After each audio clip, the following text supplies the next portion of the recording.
الحمد لله رب العالمين والعاقبة للمتقين والصلاة والسلام على رسوله محمد وعلى أهله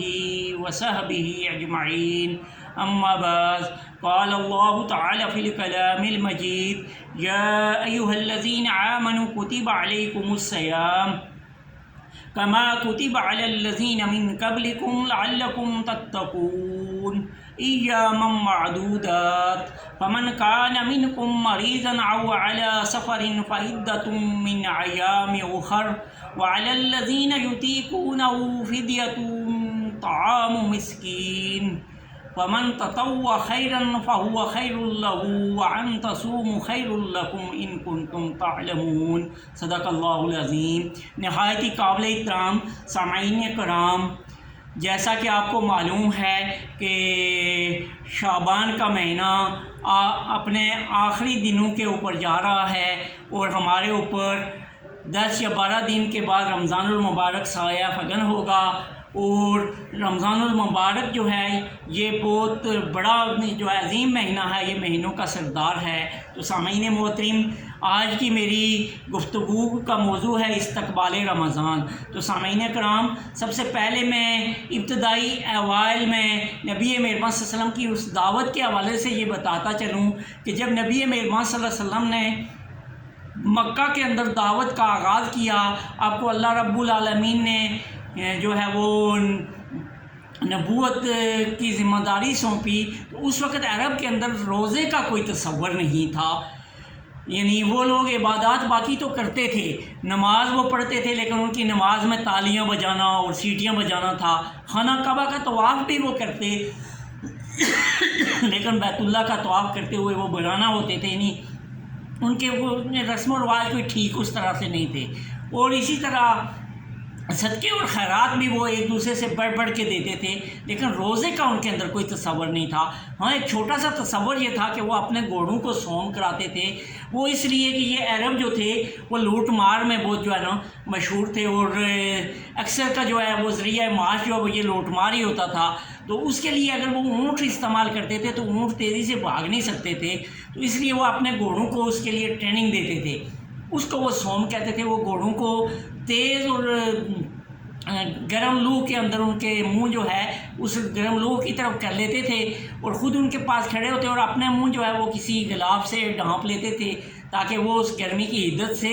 بچے رہیں۔ تو اس طرح وہ گھوڑے یعنی کافی اس انداز سے وہ پھر ان کو تربیت ہوتی تھی اور پھر ان کو بھوکا بھی رکھتے تھے، تو اس کو وہ صوم کہتے تھے۔ تو پھر اللہ رب العالمین نے اسی انداز سے جو ہے یہ آیت ہمیں بتائی تاکہ وہ عرب لوگوں کو بھی صحیح انداز سے سمجھ آئے کہ یا ایھا الذین آمنو، اے وہ لوگوں جو ایمان لائے ہو، کتب علیکم الصیام، تمہارے اوپر روزہ فرض کیا گیا ہے، کما کتب علی الذین من قبلکم لعلکم تتقون، کہ جیسا کہ تم سے پہلی امتوں کے اوپر بھی روزہ فرض کیا گیا تھا، کیوں؟ تاکہ تم لعلکم تتقون، تاکہ تم متقی بن جاؤ۔ پھر آگے فرمایا گیا ایاما معدودات، چند محدود دنوں کے روزے ہیں، 3 یا 4، اس کے اوپر بھی ابھی میں گفتگو کروں گا۔ 3 یا 4 دن ہوتے ہیں، اور زیادہ سے زیادہ محدود دن ہیں 9 دن۔ تو ایام معدودات فمن کان منکم مریضا او علی سفر فعدۃ من ایام اخر، اور اگر تم میں سے کوئی بیمار ہے یا سفر کے اوپر ہے تو وہ آخر میں ان کی جو ہے وہ عدت پوری کر لے، فعدۃ من ایام اخر۔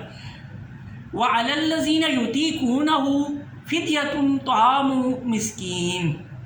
وعلی الذین یطیقونہ، اور اگر کسی کو یہ طاقت ہے کہ اس کے پاس مال و دولت زیادہ ہے، فدیۃ طعام مسکین، تو مساکین کو کھانا کھلا دے۔ یہاں ایک چھوٹ دی گئی تھی کہ اگر کسی کے پاس مال و دولت ہے تو وہ روزہ نہ رکھے بلکہ مساکین کو کھانا کھلا دے۔ فمن تطوع خیرا فہو خیر لہ، اور اگر تمہارے لیے جو بہتر چیز ہے اس بہتری کا تم انتخاب کرو تو پھر کیا ہے، وَأَن تَصُومُوا خَيْرٌ لَكُمْ إِن كُنتُمْ تَعْلَمُونَ، اور تمہارے لیے روزہ ہی بہتر ہے اگر تم سمجھتے ہو۔ تو نبی مہربان صلی اللہ علیہ وسلم کے دور میں جس طرح کہ میں نے کہا کہ عرب کے اندر وہ روزے کا رواج نہیں تھا، تو جب آپ مدینہ میں آئے تو وہاں کچھ یہودی جو تھے تو وہ کیا کرتے تھے، وہ روزہ رکھتے تھے محرم کی 10 تاریخ کا۔ تو نبی مہربان صلی اللہ علیہ وسلم نے ان سے پوچھا، دریافت کیا کہ یہ روزہ آپ کیوں رکھتے ہیں؟ تو انہوں نے کہا کہ آج کے دن جو ہے ہم حضرت موسیٰ علیہ السلام کو فرعون سے نجات ملی تھی، اس لیے ہم روزہ رکھتے ہیں۔ تو نبی مہربان صلی اللہ علیہ وسلم نے پھر امت کو کہا کہ ان یہودیوں سے بھی کہا کہ موسیٰ علیہ السلام کا تو آپ سے زیادہ بڑھ کے ہمارے اوپر حق ہے، ہم بھی یہ روزہ رکھیں۔ اور پھر آپ نے صحابہ کرام سے فرمایا کہ آپ بھی یہ روزہ رکھیں، اور خود بھی روزہ رکھا۔ اور اس کے بعد پھر یہ 3 دن کا روزہ فرض کیا گیا محدود دنوں کے لیے، 13، 14 اور 15 یعنی چاند کی تاریخ کے لیے۔ تو نبی مہربان صلی اللہ علیہ وسلم اس وقت چونکہ یہ تربیت دی جا رہی تھی، تو نبی مہربان صلی اللہ علیہ وسلم خود بھی یہ روزہ رکھتے تھے 13 اور 14 اور 15 کا ایام معدودات۔ اور پھر اس میں چھوٹ بھی دی ہوئی تھی تاکہ آہستہ آہستہ امت کو ترغیب دی جائے کہ جو طاقتور ہے، جس کے پاس مال و دولت ہے، جو طاقت رکھتا ہے، تو وہ مساکین کو کھانا کھلا لے، اور اگر وہ اچھائی کا انتخاب کرنا چاہتا ہے تو اس کے لیے روزہ بہتر ہے۔ اس انداز سے یہ فرمایا گیا۔ اور بعد میں پھر جب رمضان کے روزے فرض ہو گئے تو اس کے بعد بھی نبی مہربان صلی اللہ علیہ وسلم کی یہ یعنی معمول تھا کہ آپ 13، 14 اور 15 تاریخ کو، ہر چاند کی اس تاریخ کو وہ روزہ رکھتے تھے، اور بہت سارے صحابہ کرام بھی یہ کیا کرتے تھے۔ اور آج بھی جو اللہ کے متقی اور پرہیزگار بندے ہیں تو وہ پھر یہ روزہ رکھتے ہیں، اور اس کا مقصد کیا ہے؟ تاکہ اللہ کا قرب حاصل ہو، اللہ کے ہم قریب ہو جائیں۔ تو یہ روزہ ہمارے اندر کیا پیدا کرتا ہے؟ جس طرح کہ ابتدا میں کہا کہ کما کتب علی الذین من قبلکم لعلکم تتقون، تاکہ تمہارے اندر تقوی آ جائے۔ اب تقوی کیا ہے؟ اتقا سے ہے، واقع سے ہے کہ یعنی اللہ سے ڈرنا ہو جائے۔ اب آپ دیکھیں کہ روزہ رکھتے ہوئے یعنی ہم کیا کرتے ہیں کہ جب روزے سے ہم ہوتے ہیں تو ہمیں جو چیزیں حلال ہیں ان کو بھی ہم چھوڑ دیتے ہیں۔ کھانا پینا ہمارے سامنے حلال پڑا ہوا ہے لیکن ہم چھوڑ دیتے ہیں۔ اپنی بیویوں سے مباشرت کرنا ہمارے لیے حلال ہے لیکن روزے کی صورت میں ہم کریں گے تو روزہ ٹوٹ جائے گا۔ یعنی یہ ہماری جو انسان کے اندر ہماری ایک حیوانی شہوات بھی ہیں، ان کو کنٹرول کرنے کے لیے، چونکہ یہ ہمیں جو حیوانی شہوات ہیں نا، تو یہ جو ہے انسان کو اندھا کر دیتی ہیں، اور وہ بعضوں کا پھر حرام اور حلال کو دیکھے بغیر انہی کے اندر غرق ہو جاتا ہے، اور اس کی وجہ سے وہ پھر آخرت میں جہنم کا ایندھن بننا شروع ہوتا ہے۔ تو روزہ ہمیں پھر کیا سکھاتا ہے؟ تقویٰ سکھاتا ہے، اللہ سے ڈرنا۔ تقویٰ کیا ہے؟ کہ اللہ سے ڈرنا، برائیوں سے بچنا، اور پھر اسی طرح بدکاریوں سے بچنا، اور حرام سے بچنا، اور حلال کی طرف جو ہے رغبت حاصل کرنا، یہ چیزیں ہمیں روزہ سکھاتا ہے۔ تو حضرت موسیٰ علیہ السلام کی دور کی جو لوگ تھے ان کا روزہ یہ تھا کہ اگر وہ روزہ رکھ دیتے تو دوسرا دن جو ہے اگر وہ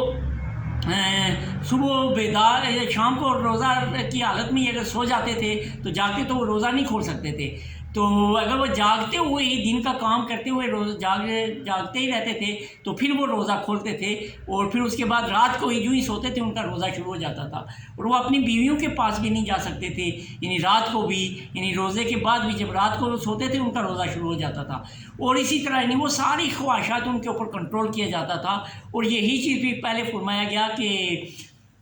یا ایھا الذین آمنوا، وہ لوگوں جو ایمان لائے ہو، کتب علیکم الصیام، یہاں پھر وہ پورے احکامات ہمیں نہیں دیے گئے تھے کہ ہم سحر کریں اور باقی چیزیں، اس کے اوپر انشاءاللہ ہم آگے اگلے درس میں گفتگو کریں گے۔ تو پھر کیا ہوا کہ کتب علیکم الصیام، وہ 3 دنوں کا جو نبی مہربان صلی اللہ علیہ وسلم نے رکھنے شروع کیے تھے، پہلے وہ ہمارے اوپر یہ فرض کیے گئے، اور فرض بھی نہیں تھے، یہ واجب تھے، اسی لیے اس کے اندر فرمایا گیا ہے کہ وعلی الذین یطیقونہ فدیۃ طعام مسکین، کہ اگر کوئی طاقت رکھتا ہے تو وہ مساکین کو کھانا کھلا دے۔ فدیہ کہتے ہیں کسی چیز کا بدل، جس طرح کہ قیدی پکڑے جائیں تو کوئی پیسے لے کے ان کو جو ہے ان کے بدل جو ہے ان کو آزادی دی جائے، اور جس طرح نبی مہربان صلی اللہ علیہ وسلم نے جنگ بدر میں، غزوہ بدر میں قیدیوں کو جو ہے کچھ کو یعنی ان کا فدیہ یہ رکھ لیا تھا کہ جو مسلمانوں کو علم سکھائیں گے، اور وہ دنیاوی علم ہی تھا لیکن علم سکھانے کے لیے پھر ان کو اس فدیے کے طور پہ ان کو پھر آزادی دی گئی تھی۔ تو اسی طرح پھر حضرت موسیٰ علیہ السلام اور حضرت عیسیٰ علیہ السلام کی امت میں کیا تھا کہ وہ سو جاتے تھے تو پھر وہ یعنی اسی وقت سے ان کا روزہ سٹارٹ ہو جاتا تھا۔ لیکن ہمیں اللہ رب العالمین نے ہمارا دین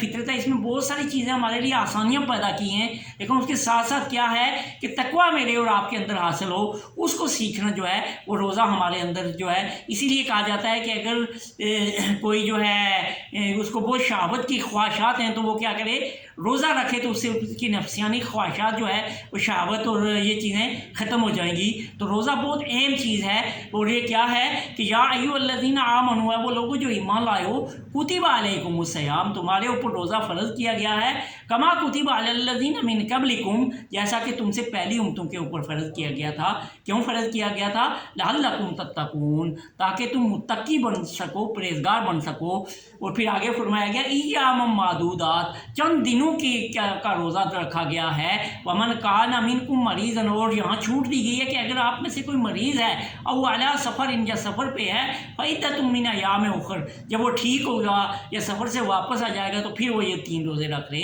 یہ عدت پوری کرے۔ ومن وعلی الذین یطیقونہ اور اگر کسی کو کے پاس طاقت ہے، مال و دولت ہے، فدیۃ طعام مسکین تو وہ مسکین کو کھانا کھلا دے، فمن تطوع خیرا فہو خیر لہ اور پھر یہاں پہ اس کو بتایا گیا کہ آپ انتخاب کریں کہ آپ کس چیز کی اچھائی کی طرف جائیں گے، کون سی چیز آپ کے لیے اچھا ہے۔ فرمایا گیا وَأَن تَصُومُوا خَيْرٌ لَكُمْ إِن كُنتُمْ تَعْلَمُونَ تو روزہ ہی تمہارے لیے بہت اچھا ہے اگر تم جانو، اگر تم سمجھو، تاکہ یہ کیونکہ روزہ رکھو گے تو تمہارے اندر تقویٰ آئے گا۔ تو اللہ رب العالمین سے دعا ہے کہ وہ ہمیں آنے والے اس رمضان میں صحیح معنوں میں یہ روزے رکھنے کی توفیق عطا فرمائے۔ گزشتہ رمضان میں دیکھیں ہمارے بہت سارے لوگ جو ہے ہمارے درمیان موجود تھے، اللہ رب العالمین میرے ابو جی کو بھی کروٹ کروٹ جنت نصیب کرے۔ گزشتہ رمضان میں وہ ہمارے ساتھ تھے اور اس رمضان میں وہ سے پہلے وہ اپنے اللہ رب العالمین کے پاس چلے گئے۔ اور اسی طرح میرے ایک کزن تھے اور بہت سارے جو مومنین اس رمضان میں ہمارے ساتھ نہیں ہیں، تو اللہ رب العالمین ان کی احسانات، ان کی نیکیوں کو قبول فرمائے، اللہ رب العالمین ان کے گناہوں کو معاف فرمائے، اور اللہ رب العالمین تمام مومن مسلمانوں کو جو ہے ان کی لغزشوں کو تہیوں کو معاف کرتے ہوئے جنت الفردوس میں جگہ عطا فرمائے۔ اور اللہ رب العالمین ہمارے پیارے وطن پاکستان میں اسلامی نظام کا بول بالا فرمائے، اور اللہ رب العالمین ہمیں وہ حکمران دے جو اقامت دین کا فریضہ سر انجام دیتے ہوئے پاکستان کو جس مقصد کے لیے ہم نے حاصل کیا تھا اس مقصد کی طرف روان دعا فرمائے۔ وآخر دعوانا ان الحمد للہ رب العالمین برحمتک یا ارحم الراحمین۔